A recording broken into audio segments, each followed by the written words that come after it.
If you're hosting Thanksgiving, it can be fun to mix up your drink options for your guests. Our good friend Dustin Mitzel is with Happy Harry's is back. He's going to show some delicious Tom and Jerry's. You were just talking about him. How did they get the name Tom and Jerry, by the way?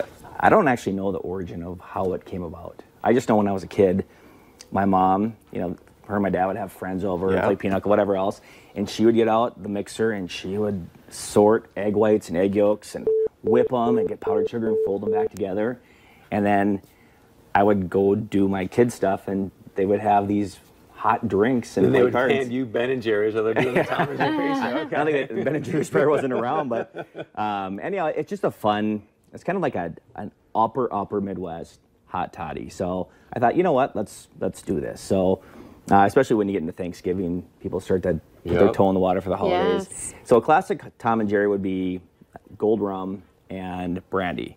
So when I was in college and I was working at Happy Harry's and my roommate was also working at Happy Harry's, we amassed kind of a collection of bottles at our house.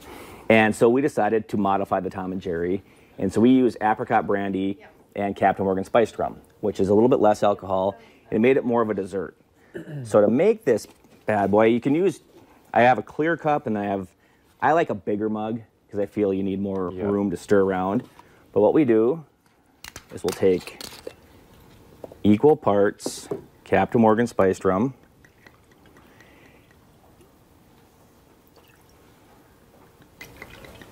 And then maybe I'll do. Do you have to heat up the mix or something? Or? No. I will show you in a second. Then we take the apricot brandy, which nobody drinks apricot brandy anymore. I didn't even know that was a thing. But I mean, if you smell it, you get a little sweetness. It still has, it's still boozy, but it still smells like brandy with a little bit of apricot.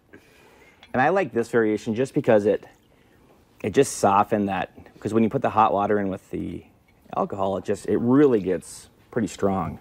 Oh, that's right. It's the hot water. Okay. So then, my wife Wendy was kind enough while I was shoveling this morning to prepare some really hot water. So we have an ounce in each, and then we'll take about 3 or 4 ounces of hot water.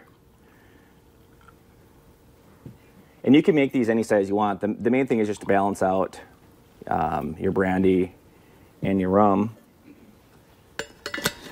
And now comes this hot mix that you were bragging about? Cold mix. So this was, it will be hot soon. Yeah. So you take this awesome batter, and you can use as much as you want. You can do like a quarter of a cup. Just depends on how sweet you want it, because it is very sweet. It's almost like an ice cream, so to speak. Wow. Where do you find that in the store? We have these up front, and we have some freezers at all our stores that have Tom and Jerry batter in them. Oh, okay. And we kind of went a couple years. I used to get it from a guy named George in Mandan, and he made this great Tom and Jerry batter. He unfortunately passed away, so I went on a 5-year quest to try to find a really good Tom and Jerry batter, and I finally did. And this Connolly's out of Minnesota is great. So you just can put a little nutmeg on there, and voila. I do love that as a dessert. You're right. That might be the perfect. And you can just stir it up. And do your thing, huh? Yeah, and thank you. It's just a fun. I mean, maybe you'd only have one, because it's sweet, it's boozy, but it is certainly. I think of Christmas every time. Yeah. I try one of these. It's the season. So if your guests are coming over and for Thanksgiving and you want to have a little celebratory thing, you can certainly have Tom and Jerry. For wine, I brought some sparklings. We have the Corbel Sweet Cuvée. If you like Asti or Moscato di Asti, this is a sweet sparkling from California. Retails around $11. Cavatina Prosecco is a dry sparkling from Italy. If you want to have mimosas to welcome your friends over for Thanksgiving or your family, it's great. Or it's just great on its own with the turkey. Some sweet options. We have the St. Michel Gewürztraminer. Gewürztraminer gets forgotten about because of Rieslings and Moscatos. They're so popular, but I love Gewürztraminer. You get a little pumpkin pie spice. I think it's the perfect sweet wine for Thanksgiving. St. Michel does a great one for under $10. The Shyness Estate Moscato. It's a sweet Moscato from Australia. It's really, really nice. Has a little bit of effervescence to it. That's a crowd pleaser. If you have people that don't drink wine, they'll enjoy that one. Yeah. For some of the drier side, Joel Gott makes this wonderful Pinot Gris, which is a Pinot Grigio, really fresh, clean, crisp. It's kind of a gateway to the drier white wines. I have this Behringer Brothers for your turkeys. I love a big buttery Chardonnay. Wow. These bourbon barrel-aged wines are really popular right now. You don't see it as much in whites as you do with reds, but this one here has a lot of caramel and butter, so think of classic turkey dinner. This one's going to pair up really nicely, as long as you like dry white wines. I did bring kind of the Cadillac of the Chardonnays, Nice. the Rombauer.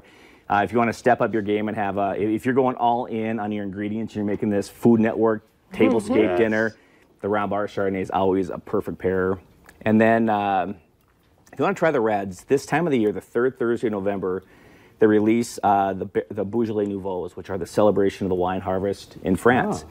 So it's a really, really light, pretty red wine. If you don't like reds, this would be like the kid pool red. This allows you to taste it. It's really fresh and bright and pretty. You can serve it slightly chilled, and it would go great with turkey or ham or what have you. If you are doing a ham or you're doing kind of a unique turkey preparation where you want a red, Pinot Noir, fantastic. I brought this Bridalwood from Monterey. Really nice, bright Bing cherry, little plum flavor.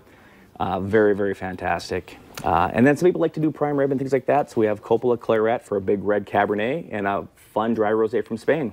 I love it. And Beautiful. in case you're like you're a little overwhelmed right now, Right. you can go into Happy Harry's and ask, right? That's Yeah. no shame in saying Yeah. what would be great. You know, and just tell them, I don't drink wine. I don't know anything about wine. I want something sweet, whatever else. I mean, Wednesday at like 8 o'clock is always fun because people come in. The guy has the red. He's like, my wife said get something. We'll guide you through it. And you don't have to spend a ton. There's some really good options. No, you for can 10, you can 15. spend $5. You can spend $10. You can spend $200 if you want to. But there's Okay. a ton of wine under $10. Well, thank you so much. Great advice. Yeah. Got to get the family toasted for the holidays. All right, stay with us. Coming up next, how a local group of therapists is working to help kids make a transition into adulthood.